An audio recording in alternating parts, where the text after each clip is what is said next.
आज के लेक्चर का आगाज करते हैं। लेक्चर नंबर है जी हमारा 11।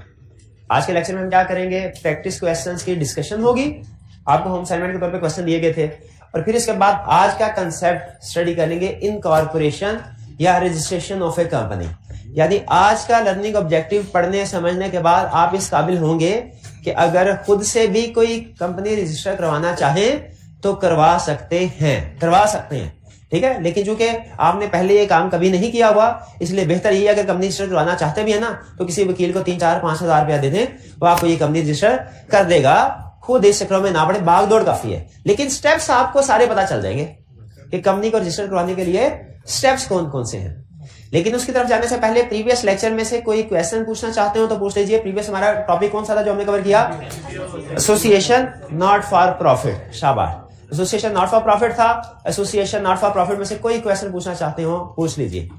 अच्छा, हाइब्रिड क्लास में अगर आवाज आ रही है ठीक तो एक दफा मुझे जवाब दे दीजिए। ओके सर, सही आ रही है। हाँ, बेहतरीन, ये मजा आया ना, ठीक है, शाबाश। तो मेरा भाई अब सवाल भी पूछ लीजिए कोई। पहला सवाल आज हाइब्रिड क्लास से हो जाए, हाइब्रिड क्लास से, शाबाश।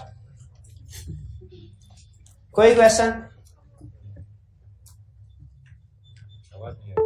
आवाज बच्चा नहीं पूछ रहा, कोई बच्चा भी नहीं बचा, सारे याद कर गए हैं। चलिए जी, हमारी क्लास में से कोई क्वेश्चन हो तो पूछ लीजिए। फिजिकल में से कोई क्वेश्चन हो तो पूछ लें जी।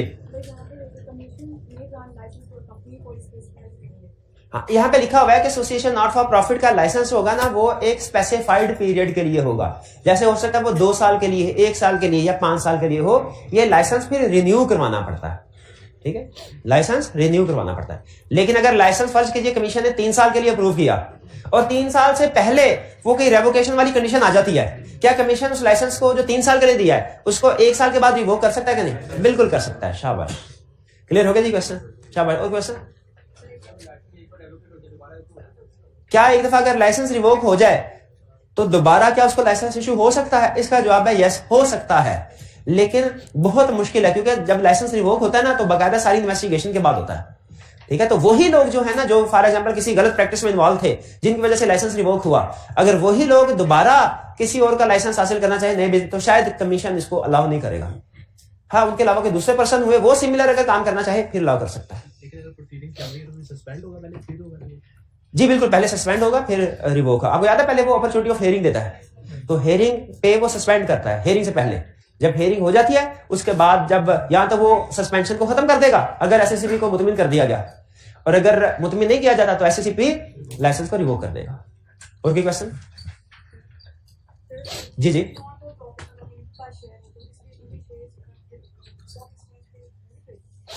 जो कंपनी लिमिटेड बाय शेयर है क्या उसके शेयर स्टॉक एक्सचेंज पे ट्रेड होंगे? ये क्वेश्चन आपका, ये डिपेंड करता है। कंपनी लिमिटेड बाय शेयर जो है ये अनलिस्टेड भी हो सकती है, लिस्टेड भी। अगर कंपनी लिमिटेड बाय शेयर है और प्राइवेट कंपनी है, इसके तो शेयर्स कभी भी स्टॉक एक्सचेंज पे लिस्ट नहीं होंगे। और अगर company limited by share public है तो इसके पास ऑप्शन है, चाहे अपने शेयर स्टॉक एक्सचेंज में लिस्ट करवा ले चाहे ना करवाए। अगर पब्लिक कंपनी अपने शेयर स्टॉक एक्सचेंज में लिस्ट करवा लेती है तो ये क्या होगा, लिस्टेड बन जाएगी। और अगर अपने शेयर स्टॉक एक्सचेंज में ये लिस्ट नहीं करवाती, अनलिस्टेड बन जाएगी। एनपीओ की बात कर, एनपीओ कभी भी लिस्टेड नहीं होगी, यूं बोले ना। एनपीओ का शेयर खरीदेगा कौन? कौन खरीदेगा? उससे बेहतर साथ कोई गरीब गुरबा है उसको राशन डलवा दे। एनपीओ का पर्पज ही नहीं है ना उनका प्रॉफिट अर्न करना, स्टॉक एक्सचेंज में सारे प्रॉफिट बनो। जी जी, ये हमने कल पढ़ा था कि एनपीओ को ये वो होगी कि लिमिटेड हो सकती है ना, कंपनी हो सकती है, वो अपने साथ लिमिटेड नहीं। जी बिल्कुल, जो association not for profit organisation होती है ये पब्लिक लिमिटेड तो होती है, लेकिन अपने नाम के एंड में वर्ड लिमिटेड या गारंटी लिमिटेड ये नहीं लिखा। हाँ, आपको कैसे पता चले? यही तो वो चाहते हैं, यही तो फायदा है कि आपको पता ना चले कि लिमिटेड है कि अनलिमिटेड है। आप समझ रहे हो अनलिमिटेड है क्योंकि लिमिटेड नहीं लिखा और आप उसको पैसे देते जाए, लोन देते जाए उसको। यही तो फायदा है। अगर पता चल गया तो फिर फायदा किस चीज का रहा? ठीक है जी, और कोई क्वेश्चन? जी जी,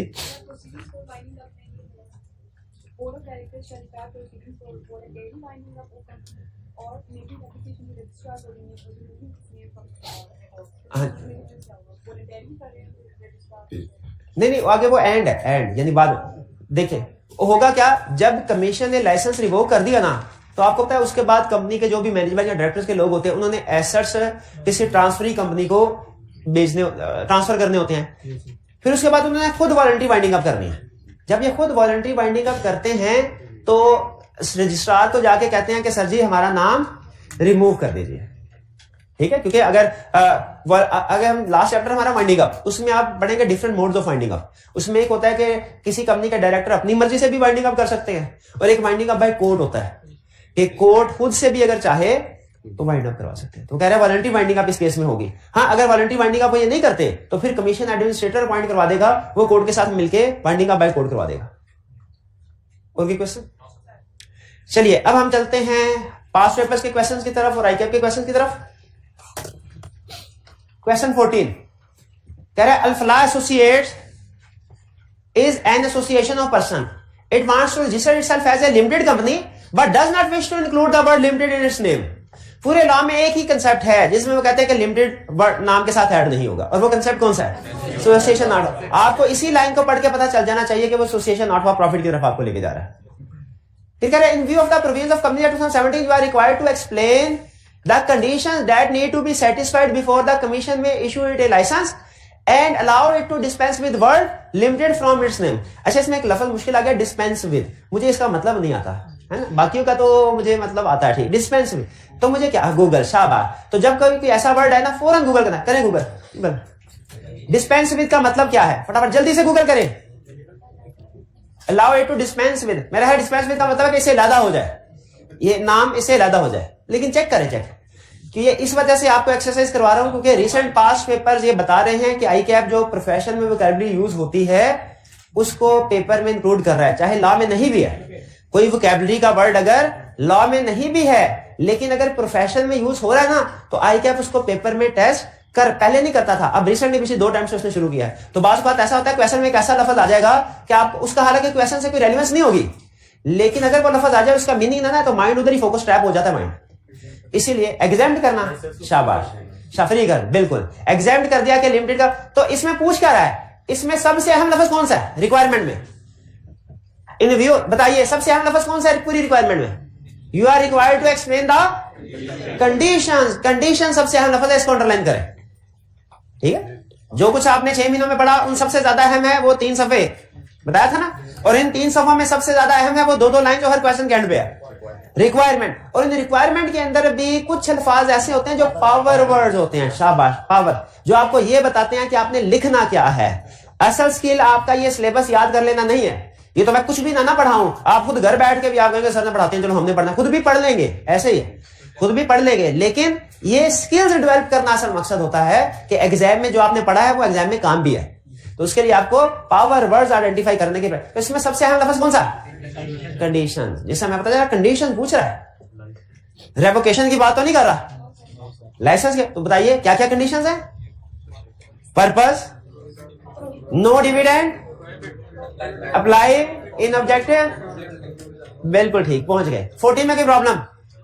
अच्छा, आपके ख्याल में क्या मार्क्स आपके जो मटेरियल है उसके साथ मैच करते हैं? ये भी आपने हर क्वेश्चन में देखते जाना है, और जहां पे अगर कोई आपको मिसमैच नजर आए ना तो आपने पूछना है सर ये मिसमैच क्यों है, इसका क्या करना है, ठीक है। मिसमैच क्यों है, इसका क्या? एक बड़ी रीजन आपको बता देता हूं मिसमैच की, लॉ रिवाइज होता रहता है। जैसे अगर आप इस क्वेश्चन में नोट करें ना तो उसने रिक्वायरमेंट क्या कही है, कंपनी 2017, और अगर आप नोट करें तो क्वेश्चन कब आया था, ये स्प्रिंग 11 में, तब तो कंपनीज एक्ट 2017 नहीं आया होगा ना, अंडरस्टूड है। तो ये किस वजह से है? क्योंकि पहले कंपनीज ऑर्डिनेंस 1994 होता था, लेकिन जब रिवाइज हुआ तो एज टीचर मुझे पता था कि कंसेप्ट वही है, थोड़ी कंडीशन चेंज हुई है लेकिन मेन कंसेप्ट वही है। वही पास पेपर का क्वेश्चन अगर अब भी रेलिवेंट है, लेकिन है कंपनीज ऑर्डिनेंस 98, क्या मुझे टेस्ट कर देना चाहिए कि नहीं? बिल्कुल, प्रैक्टिस में इंक्लूड करना चाहिए। हमने कर दिया, कंपनीज ऑर्डिनेंस 1984 को क्या कर दिया, 2007। तो पुराने कुछ क्वेश्चन ऐसे हैं जो पुराने हैं, यानी कंपनीज ऑर्डिनेंस 1984, तब लॉ की रिक्वायरमेंट थोड़ी ज्यादा हुआ करती थी। लॉ ना वो सिंप्लीफाई कर रहे हैं स्टेप बाय स्टेप, ज्यादा होती है, इसलिए कुछ क्वेश्चन आपको ऐसे नजर आएंगे जिनमें मार्क्स ज्यादा है। जब मार्क्स ज्यादा नजर आए, आपने सबसे पहले देखना किस अटेम्प्ट का क्वेश्चन है। अगर ये 5-6 साल पुराना क्वेश्चन हुआ ना तो आपने समझ जाना है ये पुराना लॉ, पुराना सिलेबस है, इस वजह से फर्क है।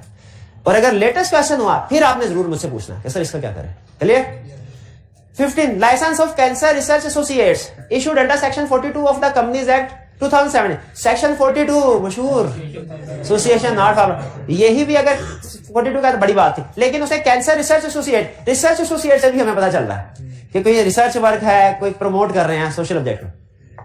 Licence was revoked by commission as the affairs of was conducted in a manner prejudicial to public interest. Prejudicial नहीं, मुझे नहीं पता इसका, गूगल प्रेजुडिशियल, गूगल शाबाश, गूगल करे प्रेजुडिशियल यानी मेरा ख्याल है नुकसानदेह, हार्मफुल। करना भाई कर, एग्जाम में ऐसा लफ्ज आ गया फिर पछताओगे। हाँ, अभी गूगल करते हैं जो अल्फाज है, गूगल आपका गूगल भाई प्रेजुडिशियल स्पेलिंग सही लिख देना। हार्मफुल टू समवन, शाबाश, हार्मफुल टू समवन। अच्छा, ये मुश्किल सा लफ्ज है, जरा इसको देखें बोलता कैसे है। स्पीकर भी इसको बोल के भी बताता है, ये इधर है। हाँ प्रेजुडिशियल, बस ठीक है जी। आगे चलते हैं। अंडर द कंपनीज एक्ट 2007, ये छोटी छोटी ना एक्सरसाइजेज है, आपको शायद लग रहा होगा टाइम वेस्टेज है, लेकिन इनके पीछे कुछ कंसेप्ट है, तो आप सिर्फ वो काम करते जाए जो उस्ताद कहता है। Under the company 17 briefly discuss the effect of revocation of licence and its members and officers. क्या बताना है? रेवोकेशन की कंडीशन बतानी है मेरा ख्याल है। हाँ जी, इसमें सबसे अहम लफ्ज रेवोकेशन नहीं बल्कि इफेक्ट ऑफ रेवोकेशन है। इफेक्ट ऑफ रेवोकेशन है कि रेवोकेशन का इफेक्ट क्या होगा, क्या इफेक्ट होता है, यानी जब लाइसेंस रिवोक हो जाए क्या होगा, डोनेशन नहीं लेनी, स्टॉप कर देना है, रिकवरी करते रहो, ट्रांसफर 90 डेज, 15 डेज, 30 डेज, ठीक है सर। इफेक्ट ऑन ऑफिसर्स क्या है? हाँ जी, इसमें अहम चीज थी कि उसने इफेक्ट पूछा है दो, मेंबर्स सीआरए पे भी और उसके मेंबर्स एंड ऑफिसर्स पे भी। सीआरए तो वो एसोसिएशन नॉट फॉर प्रॉफिट होगा ना, वो तो खत्म हो गई। अब उसके मेंबर्स और ऑफिसर्स में भी फैक्टर, वो क्या है? 5 साल पाबंदी वाला। तो अब आपने जब इस क्वेश्चन को अटेम्प्ट करना है ना, तो इसकी दो हेडिंग्स बनानी है। एक बनाना है इफेक्ट ऑन सीआरए और दूसरी हेडिंग क्या होगी? Effect on members and officers. Clear जी? 15 आगे जी बिल्कुल, हाँ जी बिल्कुल, रिपोर्ट टू रजिस्ट्रार भी मेंशन कर दें, बिल्कुल वो भी उसके इफेक्ट में शामिल है। 16 मैसेज शरीर जनरल हॉस्पिटल ऐसी चीजें company registered and association not for profit. ये एसोसिएशन नॉट फॉर प्रॉफिट अहम लफ्ज है, इसको अंडरलाइन कर लें, इससे पता चल गया हमें कि किस टॉपिक का question. Next, commission revoked SGH licence on 30 January 2020 and order transfer of all the assets by 11 April. उसने लाइसेंस रिवोक किया और कहा 11 अप्रैल तक अपने सारे एसेट्स किसी सिमिलर एसोसिएशन को ट्रांसफर कर दो। SGH management transferred all the assets to Good Eye Hospital G another association not for profit on 3 April. उन्होंने उसे पहले 3 अप्रैल को कर दिया। अब कह रहा है required specify the period for which members and officers of SGH will not be eligible to hold any office in GEH। 5, अच्छा ये 5 साल कहां से काउंट करने? From the date of transfer, यानी 3 अप्रैल से। तो 3 अप्रैल से शुरू होंगे या 4 अप्रैल से? रूल बताया ना आपको, जिस दिन हुआ वो शामिल। तो जो साल 3 अप्रैल से शुरू होता है वो खत्म कब होता है भला?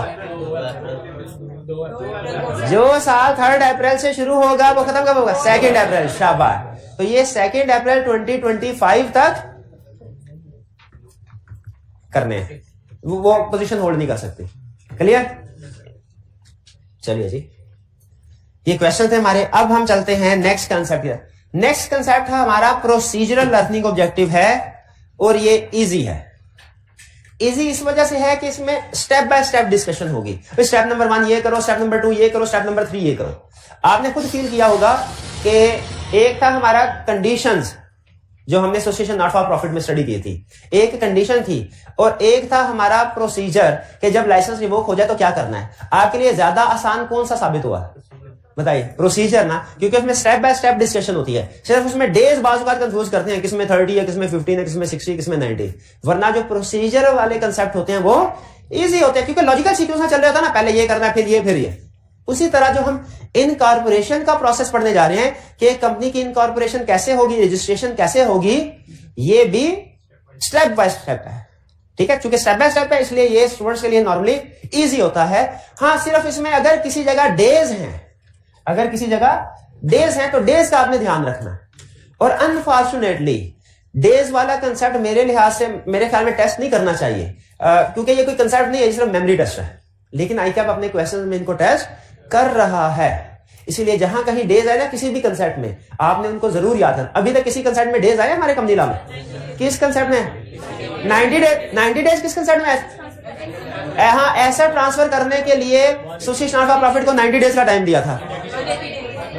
180 डेज कहां थे?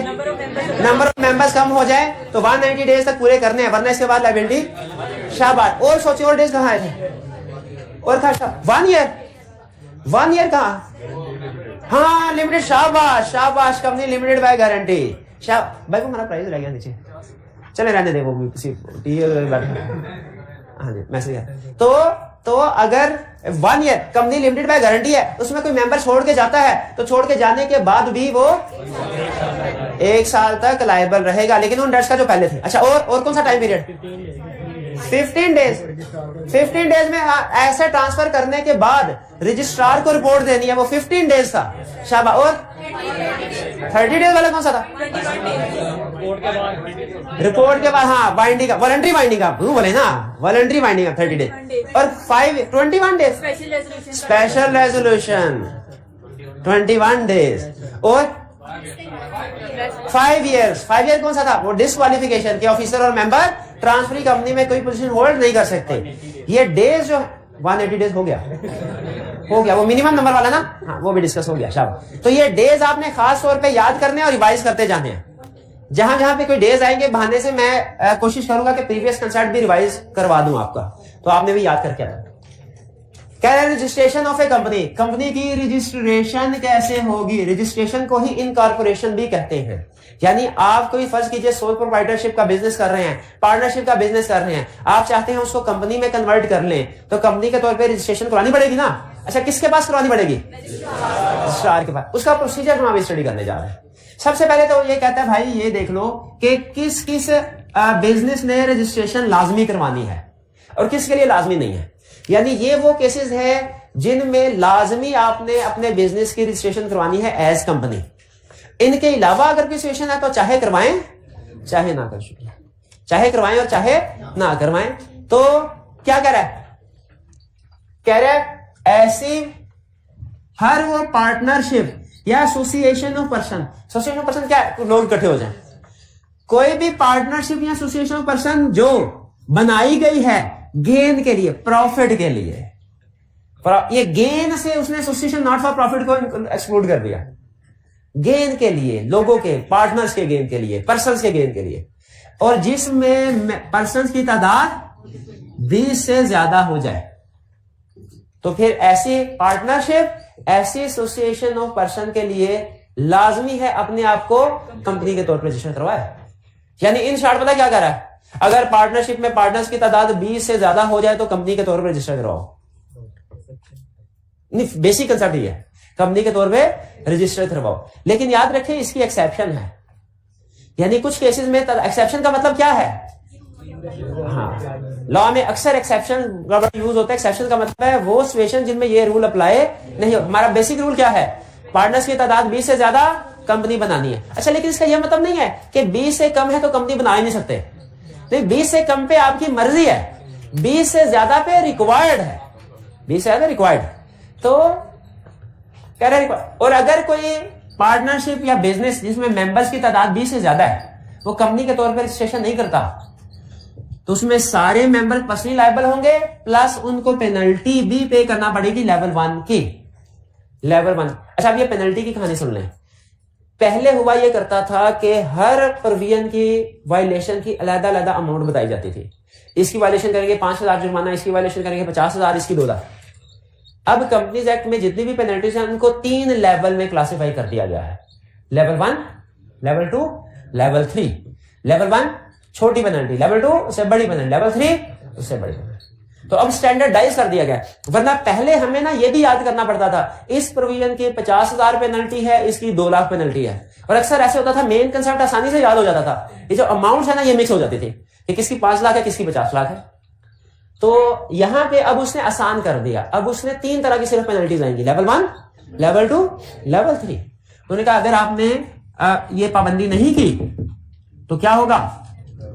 पेनल्टी भी पे करना पड़ेगी और आपकी लायबिलिटी भी पर्सनल हो जाएगी, यानी अनलिमिटेड हो जाएगी। लेकिन कहते हैं इस रूल की कुछ एक्सेप्शंस हैं, यानी वो सिचुएशन जिनमें अगर तादाद 20 से ज्यादा भी हो जाए तो कोई प्रॉब्लम नहीं। पहला, पार्टनरशिप ऑफ प्रोफेशनल्स, यानी सीए फर्म जो लॉयर्स हैं प्रोफेशनल्स, असल में जो सीए फर्म्स हैं या जो लॉयर्स हैं प्रोफेशनल्स की फर्म है, या चार्टर्ड अकाउंटेंट प्रोफेशनल है, लॉयर्स प्रोफेशनल है, एमबीए प्रोफेशनल है, एमबीए प्रोफेशनल। तो प्रोफेशनल्स की लायबिलिटी असल में लॉ अनलिमिटेड ही रखना चाहता है, उसको लिमिटेड नहीं करना चाहता। वरना ये फ्रॉड करके, अगर फर्ज कीजिए ये फ्रॉड करे तो ये जितना प्रॉफिट इन्होंने कमाया होगा अपने घर ले जाएंगे और जितना बिजनेस में होगा सिर्फ वही वापस करना पड़ेगा। तो लॉ ये चाहता है सीए फर्म्स की लायबिलिटी अनलिमिटेड ही रहे, इसलिए कहता है अगर आपकी तादाद 20 से ज्यादा भी बढ़ गई ना तो आप पार्टनरशिप के तौर पे ही काम करते रहो। क्यों? ताकि आपकी लायबिलिटी अनलिमिटेड रहे। पार्टनरशिप ऑफ गया। फिर एसोसिएशन ऑफ पर्सन या body corporate registered under any other law.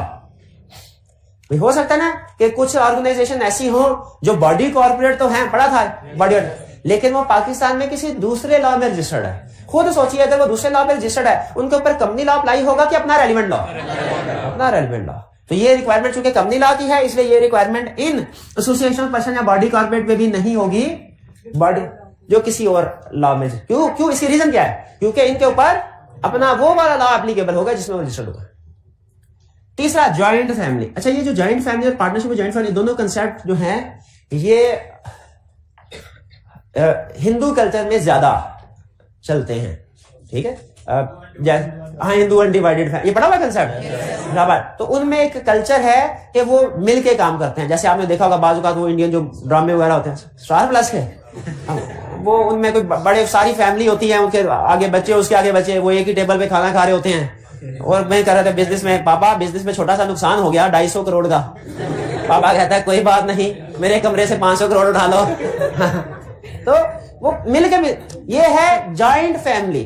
तो इसमें होता क्या है कि जैसे बाप बिजनेस कर रहा है, अब उसके आगे बच्चे हैं, वो भी साथ में बिजनेस कर रहे हैं, अब उनके आगे और बच्चे, तो मिल मिला के तादाद हो सकता है 20 से ज्यादा हो जाए। लेकिन ये चूंकि जॉइंट फैमिली के तौर पे बिजनेस कर रहे हैं, तो इनके लिए कंपनी फार्म में रजिस्ट्रेशन करवाना जरूरी नहीं है। और इसी तरह अगर एक जॉइंट फैमिली दूसरी जॉइंट फैमिली के साथ पार्टनरशिप कर ले, हैं? सुभाष ग्रुप, सुभाष फैमिली और आनंद फैमिली, ये दोनों मिलके पार्टनरशिप कर ले जॉइंट फैमिली, तो पार्टनरशिप पे भी ये रूल अप्लाई नहीं होगा। यानी जॉइंट फैमिली पे भी और जॉइंट फैमिली की पार्टनरशिप पे भी ये रूल, उन्हें कंपनी में कन्वर्ट करने की जरूरत नहीं है, वो एग्जिस्टिंग सेटअप के मुताबिक ही काम कर सकते हैं। लेकिन यहां पे उसने एक कंडीशन लगा दी है कि इसमें जो मेंबर्स की तादाद होगी ना वो 20 से ज्यादा की नहीं होगी। इसमें मेंबर्स की तादाद, ये थोड़ी सी ऑकवर्ड कंडीशन लगती है, क्योंकि अगर उसने 20 की तादाद लिमिट कर दी तो फिर ये एक्सेप्शन तो ना रही, ये तो फिर ऊपर प्रोविजन अप्लाई होगी। लेकिन बहरहाल आईकैप ने जैसे लिखा है हमने भी उसको वैसे ही लिखना है। तो अभी तक हमने क्या डिस्कस किया? सबसे पहले हम सीखने जा रहे हैं कि कंपनी को रजिस्टर करवाने का प्रोसेस क्या है। प्रोसेस से पहले हमारे लिए यह समझना जरूरी है कि किस तरह की ऑर्गेनाइजेशन को रजिस्ट्रेशन करवाना लाजमी है। तो हमने पढ़ा ये जरूरी है हर उस पार्टनरशिप या एसोसिएशन ऑफ पर्सन को जो के गेन पर्पस के लिए बनी है और जिसके मेंबर्स की तादाद 20 से ज्यादा हो। लेकिन इसकी कुछ एक्सेप्शन, और एक्सेप्शन आईकैप की एक चीज याद रखिए, बल्कि लिख लें। सी लॉ के क्वेश्चन में लॉ के मेन कंसेप्ट से ज्यादा एक्सेप्शंस अहम होती हैं। मेन कंसेप्ट से ज्यादा एक्सेप्शंस अहम होती है। तो आइंदा शायद कोई एक्सेप्शन आए तो मुझे ये पॉइंट याद आए या ना आए, लेकिन आपने ये पूरे कंपनी लॉ पे अप्लाई करना है। कंसेप्ट कौन सा कंसेप्ट? कि किसी भी कंसेप्ट में एक्सेप्शंस जो हैं वो ज्यादा अहम है मेन कंसेप्ट से। लॉ में एग्जामिनर एक्सेप्शन के ऊपर ज्यादा फोकस कर रहा होगा। जी, इसके बाद आगे चलते हैं। सर, जो जॉइंट होल्डर्स हैं वो जॉइंट फैमिली में नहीं, जॉइंट होल्डर जॉइंट फैमिली नहीं है। जॉइंट होल्डर तो वो सिंगल ट्रीट करते हैं, वो जॉइंट फैमिली नहीं है। जी, ये क्लियर हो गया? चलिए इसको टिक कर रहा हूं, कोई क्वेश्चन ना पूछना वरना फिर आगे चलते हैं। जी,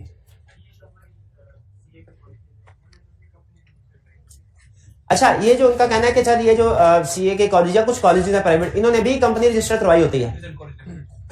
तो देखें 20 से ऊपर मेंबर हो जाए तो रिक्वायर्ड है लेकिन इसका यह मतलब नहीं है कि अगर मेंबर्स की तादाद 20 से कम है तो कंपनी रजिस्टर नहीं करवा सकते।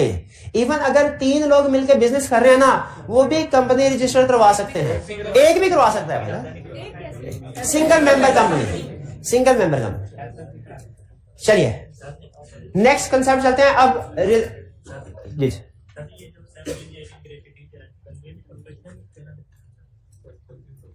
नहीं, लॉ कहता है प्रोफेशनल्स हैं टीचर्स, सॉरी टीचर क्या नहीं, लॉयर्स, अकाउंटेंट्स, ये एग्जाम्पल, और एमबीए लॉयर्स नहीं है। टीचर प्रोफेशनल कैटेगरी में बाय लॉ एग्जाम्पल उसने नहीं दी हुई, इसलिए मेरा ओपिनियन यही है कि वो प्रोफेशनल की कैटेगरी में नहीं आते। अगर वो 20 से ज्यादा हो जाए तो कंपनी रजिस्टर करवानी पड़ेगी। Next, reservation of name. अब हम स्टार्ट करने जा रहे हैं कि कंपनी को किस तरीके से इनकॉर्पोरेट करना है। पहला इसका स्टेप होता है रिजर्वेशन ऑफ नेम, ठीक है, नाम। तो सबसे पहले तो जैसे तो नाम रिजर्व करवा। अब चूंकि आपको पता था नेचुरल पर्सन और आर्टिफिशियल पर्सन के नाम में फर्क बताया था आपको। एक फर्क तो ये था आर्टिफिशियल पर्सन के नाम के में वर्ड लिमिटेड लगता है। एक और फर्क भी था कि सेम नहीं हो सकता। नेचुरल पर्सन का नाम सेम हो सकता है, आर्टिफिशियल पर्सन का नाम सेम। इसीलिए पहले ये कंफर्म करना जरूरी है सबसे पहले कि आप जिस नाम की कंपनी बनाना चाहते हैं क्या वो नाम अवेलेबल भी है कि नहीं। ऐसा तो नहीं कि ऑलरेडी किसी दूसरी कंपनी ने वो नाम चूज कर लिया हो। इसके लिए फिर क्या करना पड़ता है, रजिस्ट्रार के पास जाके नेम को रिजर्व करवाना है। ये पहला स्टेप है हमारा कंपनी इनकॉर्पोरेट करने का, क्या आपने नेम को रिजर्व करवाना है। अब आगे सिंपल कंसेप्ट है, step by step. Name reserve करवाना है, कौन लोग रिजर्व करवाएंगे, प्रमोटर्स। किसको अप्लाई करेंगे, रजिस्ट्रार को, के नाम रिजर्व कर दे। रजिस्ट्रार नाम रिजर्व करेगा तो कितने दिन के लिए, 60 डेज के लिए। अगर 60 डेज के लिए नाम रिजर्व हो जाता है, इसका मतलब है कि प्रमोटर्स ने with in 60 days company formation का प्रोसेस कंप्लीट करना, ठीक है। और अगर फर्ज कीजिए रजिस्ट्रार किसी नाम को रजिस्टर नहीं करता, रिफ्यूज कर देता है, रिजर्व नहीं करता, हालांकि हमारे ख्याल में वो नाम रिजर्व होना चाहिए था, अपील कर सकते हैं किसी को, किसको कर सकते हैं, कमीशन को। कितने दिनों में, विद इन 30 डेज। और याद रखें नॉर्मली किसी भी अथॉरिटी को अपील आपने फाइल करनी है उसके लिए 30 डेज का टाइम है। कोर्ट को भी अपील फाइल कर सकते हैं, उसके लिए कितना टाइम है, वो भी 30 डेज।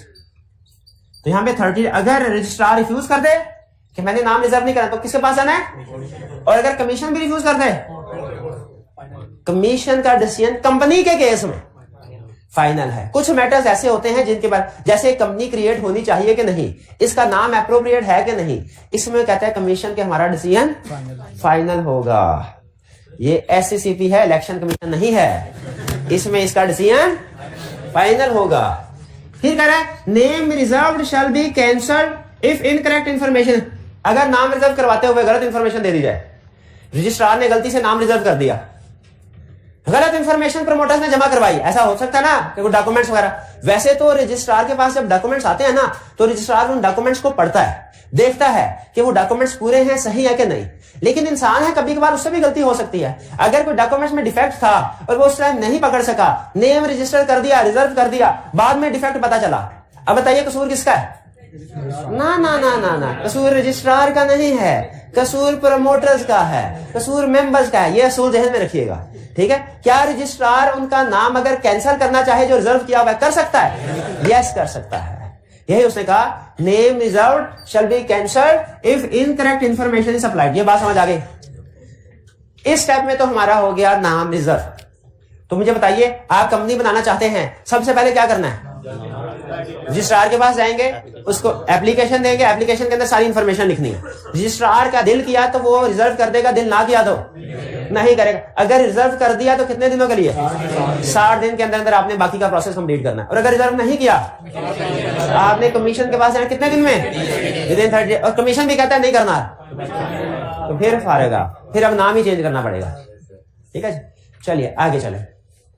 अच्छा हाँ, एक ऑप्शन मेरे ज़हन में और आई कि अगर लाहौर वाला कमीशन कैंसिल कर देना तो फिर कराची वाले में जाके दोबारा प्रोसेस स्टार्ट कर सकते हैं। हाँ जी, शाबाश। कमीशन पूरे पाकिस्तान में एक ही है, रजिस्ट्रार ऑफिस डिफरेंट है, शाबाश।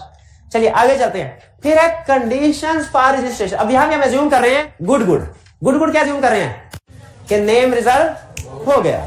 नेम रिजर्व हो गया, आप क्या करना है, रजिस्ट्रेशन करवानी है कंपनी की, रजिस्ट्रेशन करवानी है कंपनी की। अब देखें अभी नाम रिजर्व हुआ है, कंपनी रजिस्टर नहीं हुई, नाम सिर्फ रिजर्व हुआ है। अब कंपनी रजिस्टर करवाने के लिए कौन जाएगा रजिस्ट्रार के पास, प्रमोटर, प्रमोटर्स नहीं कहना चाहिए बल्कि अब उनको सब्सक्राइबर का, क्योंकि अब ये जा रहे हैं ना तो मेमोरेंडम और आर्टिकल्स बना के साइन करके जा रहे हैं, तो सब्सक्राइबर्स अप्लाई करेंगे रजिस्ट्रार को इन डॉक्यूमेंट्स के साथ, और इन डॉक्यूमेंट्स का साइन होना जरूरी है, ये ध्यान में रखिएगा। अगर इनमें से ये साइन ना हुए ना तो जो सब्सक्राइबर नहीं है रजिस्टर ही नहीं करेगा रजिस्ट्रार। कौन कौन से डॉक्यूमेंट्स, ये 4 डॉक्यूमेंट्स ये सुन लीजिए। पहला मेमोरेंडम ऑफ एसोसिएशन, दूसरा आर्टिकल। अच्छा मुझे बताइए मेमोरेंडम ऑफ एसोसिएशन और आर्टिकल में फर्क क्या है? मेमोरेंडम है बेसिक इंफॉर्मेशन या रिक्वायर्ड इंफॉर्मेशन होती है, आर्टिकल्स में डिटेल्ड इंफॉर्मेशन होती है, और आर्टिकल्स इंटरनल कंपनी के मैटर्स कैसे चलेंगे उनके बारे में गाइडेंस दे रहा होता है। तो जो बेसिक या रिक्वायर्ड इंफॉर्मेशन है वो किस डॉक्यूमेंट में है, मेमोरेंडम में, और जो डिटेल्ड या इंटरनल मैटर से रिलेटेड है। अच्छा सोच के बताइए, एक बात मैं बताता हूं, दूसरी बात आपने मुझे बतानी है। प्रैक्टिकली अगर आप memorandum of association article association देखेंगे ना तो मेमोरेंडम सिर्फ 1-2 सफों की डॉक्यूमेंट है, और आर्टिकल ऑफ एसोसिएशन बाद का 150-200 सफों पे पहुंच जाती है। मेमोरेंडम 1-2 सफे, आर्टिकल्स 150-200 सफे, ठीक है। ये मुझे ये बताइए, अब ये मैंने आपको इन्फॉर्मेशन दी, अब आपसे सवाल पूछ रहा हूं, दोनों में से कौन सी ज्यादा जरूरी है? मेमोरेंडम ऑफ एसोसिएशन ज्यादा जरूरी है, क्योंकि इसमें कंपनी की बेसिक या रिक्वायर्ड इंफॉर्मेशन होती है, कंपनी का नाम क्या है, ऑफिस किस जगह पे है, लायबिलिटी क्या है, शेयर कैपिटल वगैरह, ये सारी इंफॉर्मेशन। इसीलिए अच्छा अब लेकिन साथ ही साथ कमीशन ये भी चाहता है कि कंपनी बनाने का प्रोसेस सिंप्लीफाई किया जाए। इन्वेस्टर के असिस्टेंस के प्रोग्राम कमीशन वक्तन फक्तन चलाता रहता है गाइडेंस के लिए, तो उसमें जो इन्वेस्टर्स है ना उन्होंने कहा सर हमें ना वकीलों के ऑफिस के धक्के खाने पड़ते हैं आर्टिकल्स बनाने के लिए।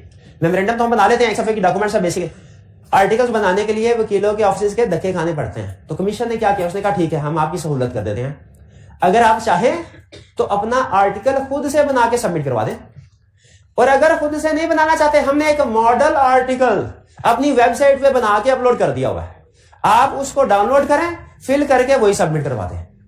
ये भी नहीं करवाना चाहते, इससे भी आसानी है, क्या सिर्फ मेमोरेंडम ऑफ एसोसिएशन सबमिट करवाए, आर्टिकल जमा करवाएं ही ना, हम एज्यूम करेंगे कि आपके ऊपर आपको वही आर्टिकल मंजूर है जो हमारी वेबसाइट वाला है।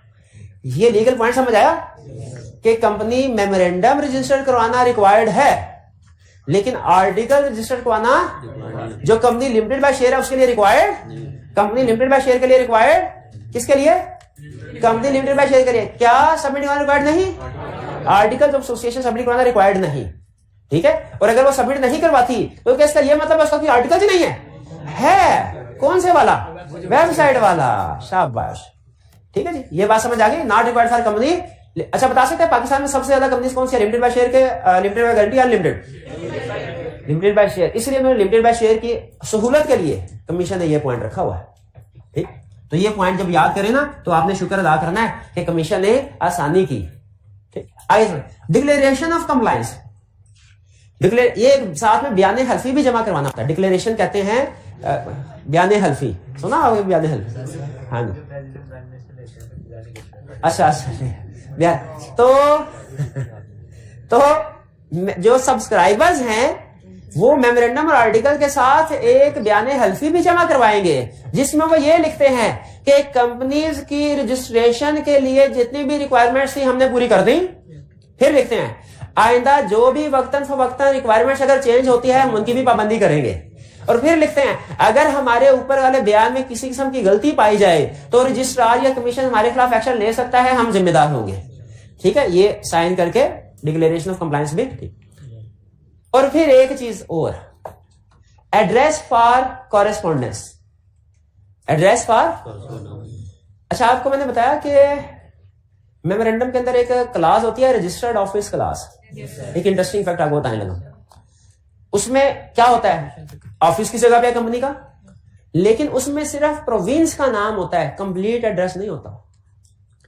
मेमोरेंडम ऑफ एसोसिएशन में रजिस्टर्ड ऑफिस क्लास होती है, उसमें बताया जाता है कंपनी का रजिस्टर्ड ऑफिस किस प्रोविंस में सिचुएटेड है, प्रोविंस में पंजाब या सिंध, ये डिटेल एड्रेस नहीं, शहर का नाम नहीं होगा, स्ट्रीट नेम वगैरह नहीं हो, तो सवाल यह है कि जब डॉक्यूमेंट सारे चले जाएंगे रजिस्ट्रार के पास, उसने जब सर्टिफिकेट ऑफ इनकॉर्पोरेशन इशू करना है, कहां भिजवाएगा? किस एड्रेस पे? पंजाब में? हाँ, वो कंप्लीट एड्रेस अलहदा से देना जरूरी है। तो सब्सक्राइबर जब रजिस्ट्रार को ये डॉक्यूमेंट जमा करवा देंगे ना, उसके साथ अपना एक कंप्लीट एड्रेस देंगे। ये एड्रेस किस पर्पज के लिए है? कॉरेस्पॉन्डेंस के लिए। कहेंगे सर ये हम मेमोरेंडम आर्टिकल डिक्लेरेशन कंप्लायंस जमा करवा के जा रहे हैं, तो उम्मीद है आप 10-12 दिन के अंदर अंदर हमें सर्टिफिकेट ऑफ इनकॉर्पोरेशन इशू कर देंगे, बराए मेहरबानी इस एड्रेस पे इशू कीजिएगा। ये एड्रेस देके सब्सक्राइबर चले गए, ये कंप्लीट एड्रेस है। बस स्टूडेंट पूछते हैं सर एड्रेस मेमोरेंडम में भी तो लिखा होता है, तो अलग से देने की क्या जरूरत है? तो मेमोरेंडम वाला एड्रेस कंप्लीट नहीं होता। चलिए ये चले गए। अच्छा, अब ये एक्सपेक्ट करे थे 12 दिन के बाद सर्टिफिकेट ऑफ इनकॉर्पोरेशन आएगा। सब्सक्राइबर्स को 5 दिन के बाद ही लेटर आ गया। उन्होंने खुशी खुशी लेटर को खोला और धाड़े मार मार के रोने लगे। क्यों? क्योंकि रजिस्ट्रार ने कहा हम रिफ्यूज करते हैं, आपकी कंपनी रजिस्टर्ड नहीं हो सकती। क्यों नहीं हो सकती? क्योंकि आपके डॉक्यूमेंट्स डिफेक्टिव हैं। आपने मेमोरेंडम में तो साइन करवा दिए, आर्टिकल पे साइन करवाए ही नहीं। ठीक है, या डिक्लेरेशन ऑफ कंप्लायंस थी, वो आपने जो 100 रुपए वाला स्टैम्प पेपर लगाना था, स्टैम्प पेपर 100 की बजाय 50 वाला लगा दिया। तो इस काम के लिए 50 नहीं 100 वाला चलता है। तो उन्होंने कहा जी आपकी रजिस्ट्रेशन कैंसल। अब बताइए ये सब्सक्राइबर्स क्या करें? इनके पास 2 रास्ते हैं। ये सब, हाँ, या तो अच्छे बच्चों की तरह जो रजिस्ट्रार ने कहा है वो कर ले, डेफिशिएंसी रिमूव कर ले। अगर ये डेफिशिएंसी रिमूव कर देते हैं तो रजिस्ट्रार क्या करेगा? ठीक है, अगर डॉक्यूमेंट्स डिफेक्टिव हैं, लॉ के मुताबिक नहीं है, क्या रजिस्ट्रार को सर्टिफिकेट इशू करना चाहिए कि रिजेक्ट करना चाहिए? रिजेक्ट कर दिया। सब्सक्राइबर के पास क्या ऑप्शन है? 2 में से पहली ऑप्शन, रिवाइज, सही करें अपनी गलती और रिवाइज डॉक्यूमेंट। और अगर ये समझते हैं कि नहीं हमारी डॉक्यूमेंट ठीक थी, फिर क्या करें? कमीशन को अपील। और दिन कितने होते हैं अपील के? 30 दिन में। 30 दिन में, ठीक है। और कमीशन के फैसले के खिलाफ कोई अपील नहीं, क्योंकि ये सिक्योरिटीज एंड एक्सचेंज कमीशन है, इलेक्शन कमीशन। अच्छा, अगर लीगल रिक्वायरमेंट्स फुलफिल हो जाए तो फिर अब की बार जो लेटर आएगा 12 दिन के बाद, वो देखेंगे, खुश हो जाएंगे, मुबारकबाद, मुबारक हो, कंपनी बन गई है। कंपनी बन नहीं रही, कंपनी बन चुकी है। सर्टिफिकेट ऑफ इनकॉर्पोरेशन होगा, जैसे बर्थ सर्टिफिकेट होता है। बर्थ सर्टिफिकेट देखा आपने कभी? उस बर्थ सर्टिफिकेट के ऊपर क्या कुछ लिखा होता है? नाम, डेट ऑफ बर्थ, वालिद का नाम, जेंडर, ये। उसी तरह यहां पे भी सर्टिफिकेट ऑफ इनकॉर्पोरेशन में सिमिलर इंफॉर्मेशन होगी। कंपनी का नाम, डेट ऑफ इनकॉर्पोरेशन और जेंडर नहीं, टाइप ऑफ कंपनी के लिमिटेड बाय शेयर है या लिमिटेड बाय गारंटी है, पब्लिक कंपनी है कि प्राइवेट कंपनी है। ये सारी इंफॉर्मेशन और ये सर्टिफिकेट ऑफ इंफॉर्मेशन कंक्लूसिव यानी फाइनल यानी परफेक्ट एविडेंस होता है इस चीज का कि कंपनी इनकॉर्पोरेट हो चुकी है। इस डेट से पहले company incorporate, certificate of incorporation की जो डेट, इसको नोट करना है आपने, ये सीला में आएगी बार बार। कौन सी डेट? जो इस सर्टिफिकेट ऑफ इनकॉर्पोरेशन के ऊपर डेट लिखी हुई है, ये केस स्टडी में यूज होगी बार, इसको नोट कर लें। ये वो डेट है, जिस दिन लेटर आया वो डेट नहीं है हम, जिस दिन एप्लीकेशन फाइल की वो डेट नहीं है हम, जिस दिन सर्टिफिकेट ऑफ इनकॉर्पोरेशन और सर्टिफिकेट ऑफ इनकॉर्पोरेशन जो डेट लिखी हुई है वो अहम है। उस दिन कंपनी पैदा हुई आर्टिफिशियल वर्ल्ड में, उस दिन रजिस्टर हुई। इससे पहले कंपनी का वजूद इस दुनिया में, ये लीगल पॉइंट याद रखिएगा, certificate of incorporation, date of incorporation से पहले कंपनी का दुनिया में वजूद नहीं था। ठीक है जी? नहीं, इनकॉर्पोरेशन लेटर के बाद नहीं होती। सर्टिफिकेट ऑफ इनकॉर्पोरेशन के ऊपर जो डेट लिखी होगी वो होती है इनकॉर्पोरेशन, उस दिन कंपनी इनकॉर्पोरेट हुई है। लेटर तो जब मर्जी आ जाए, लेटर तो कोई प्रॉब्लम, लेटर 2-4 दिन बाद ही आएगा। इनकॉर्पोरेशन 20 अप्रैल को हुई, लेटर 25 अप्रैल को पहुंचा। डेट ऑफ इनकॉर्पोरेशन क्या है? 20 अप्रैल। ठीक है, चलिए आगे चलते हैं हम। अगर रजिस्ट्रेशन होगी तो इसका इफेक्ट क्या होगा? रजिस्ट्रेशन होगी तो अभी हमने इफेक्ट एक और भी तो पढ़ा था, रेवोकेशन का इफेक्ट। अब कौन सा इफेक्ट पढ़ रहे हैं? रजिस्ट्रेशन का इफेक्ट। कि अगर एक कंपनी रजिस्ट्रेशन हो जाए तो इसका मतलब है एग्जाम में जब इफेक्ट पूछे तो हमने क्वेश्चन को ध्यान से पढ़ लेना है। क्यों? इफेक्ट ऑफ रजिस्ट्रेशन पूछ रहा है, इफेक्ट ऑफ रेवोकेशन पूछ रहा है। रजिस्ट्रेशन का इफेक्ट क्या होगा? इस दिन के बाद कंपनी बॉडी कॉर्पोरेट है, उस नाम के साथ जो उसका नाम लिखा हुआ है सर्टिफिकेट ऑफ कॉर्पोरेशन के बाद, इस दिन के बाद जो कंपनी के प्रोमोटर्स थे और जो कंपनियां, उनकी राहें जुदा जुदा हो गई। सेपरेट लीगल पहुंचे, शाबाश, क्या हो गए? सेपरेट लीगल, 20 वाला कंसेप्ट था। Separate legal status, body corporate है, body corporate company body corporate बन, इसका मतलब क्या है? अब के बाद कंपनी अपनी डीलिंग के लिए खुद जिम्मेदार है और मेंबर्स अलग अलग। दूसरा इफेक्ट, सेपरेट लीगल स्टेटस, दोनों का लीगल स्टेटस सेपरेट है, किसका? मेंबर्स का और अच्छा जरा गौर से सोच के बताइएगा, सेपरेट लीगल स्टेटस किनका सेपरेट हुआ? कंपनी और प्रमोटर्स का या कंपनी और मेंबर्स का? मेंबर्स का, क्योंकि जिस दिन कंपनी रजिस्टर हो गई ना, उस दिन प्रमोटर जो थे वो मेंबर बन गए, सॉरी सब्सक्राइबर जो थे वो मेंबर बन गए। हाँ, पहले प्रमोटर, फिर सब्सक्राइबर, फिर मेंबर। जब कंपनी मेंबर, हाँ, मेंबर बनने के बाद शेयर होल्डर, सुभान अल्लाह, और फिर उसके बाद फिर उसके एंड में कंट्रीब्यूटरी। एक ही लोग हैं, उनके डिफरेंट स्टेजेस पे डिफरेंट नेम है, तो यहां पे सेपरेट लीगल स्टेटस आए। एंड परपेचुअल सक्सेशन मतलब क्या? अब कंपनी को मौत नहीं आएगी। कंपनी क्यों? आर्टिफिशियल पर्सन है, उस बेचारे को भी जिंदगी नहीं मिली। कॉमन सील यानी उसकी एक स्टैंप होगी, ठप्पा होगा, और उस ठप्पे से पहचाना जाएगा। डॉक्यूमेंट के ऊपर साइन होते हैं ना, स्टैंप लगी होती है कॉलेज में, स्कूल में, या वो कभी होता है ना, हम वो पेपर देने होते थे तो टीचर से टेस्टेशन करवाते थे, तस्वीर, तो सिर्फ साइन होते थे कि साथ में सील स्टैंप भी होते थे। आगे चलते हैं। सब्सक्राइबर बिकम, अच्छा सब्सक्राइबर बिकम मेंबर्स विद, अब जो सब्सक्राइबर्स है वो क्या हो गए? मेंबर्स हो गए।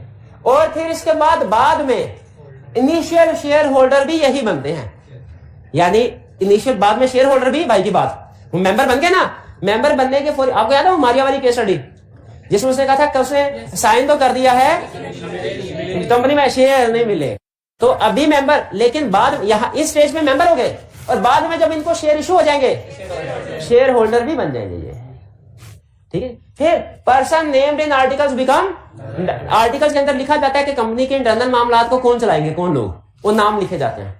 तो जैसे ही कंपनी रजिस्टर्ड होगी, जिन लोगों का नाम लिखा जाएगा वो कौन बन जाएंगे? डायरेक्टर्स। तो कंपनी को कौन मैनेज करेगा, कौन चलाएंगे? डायरेक्टर्स। कुछ समझ आई?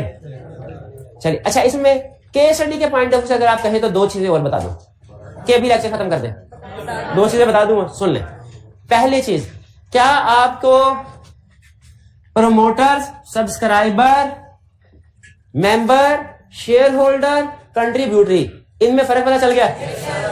और आपको यह भी पता चल गया कि मेंबर और शेयर होल्डर में फर्क है, ठीक है। मेंबर तीन तरह से बन सकता है, subscriber, share holder, guarantor, subscriber, share holder, guarantor. यानी मेंबर शेयर होल्डर हो भी सकता है, नहीं भी हो सकता। सब्सक्राइबर और गारंटर के केस में वो शेयर होल्डर नहीं होगा, मेंबर तो होगा, शेयर होल्डर। ये वाली लाइन सब्सक्राइबर और गारंटर के लिए, ठीक है। मेंबर में और may not be share holder, ये बात समझ आ रही है? अच्छा, फिर इसके बाद कह रहा है status of pre incorporation contract. Company incorporate हुई 20 अप्रैल को, क्या 20 अप्रैल से पहले अगर प्रमोटर्स ने कोई एग्रीमेंट वगैरह किया है, उसके लिए कंपनी लायबल है?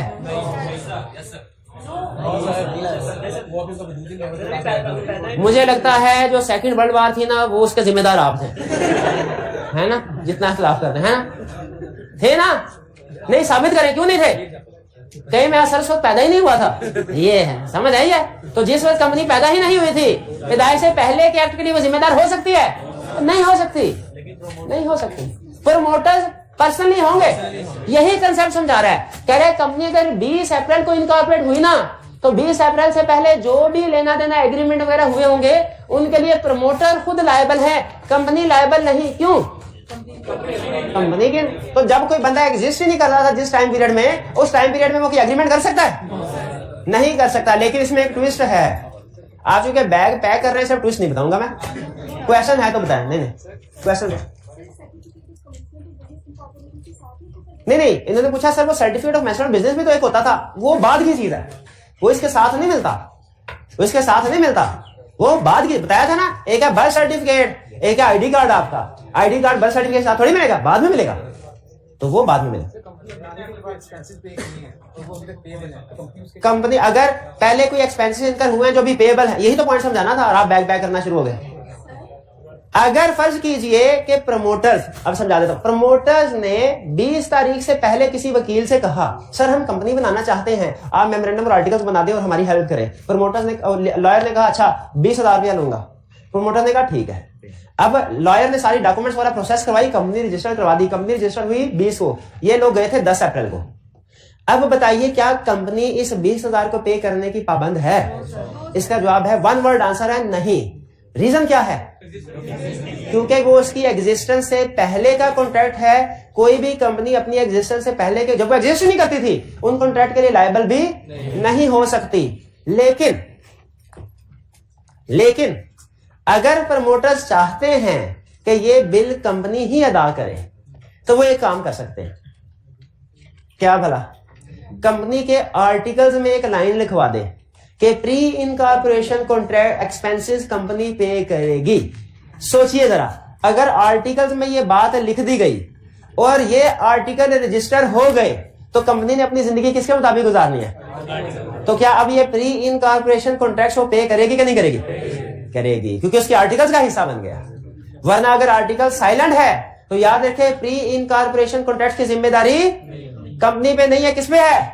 प्रमोटर्स पे, सब्सक्राइबर पे, कंपनी पे नहीं है। कंपनी की जिम्मेदारी तब होगी जब रजिस्टर होती है, उसके बाद वाली चीजों के लिए। हाँ, रजिस्ट्रार वगैरह को भी फीस देना पड़ती है, बिल्कुल फीस देना पड़ती है। तो वो भी सोचे कंपनी एग्जिस्ट होने से पहले के बाद, पहले पे कर, तो कंपनी उसके लिए लायबल नहीं है, अनलेस आर्टिकल्स में लिख दिया जाए। शाबाश।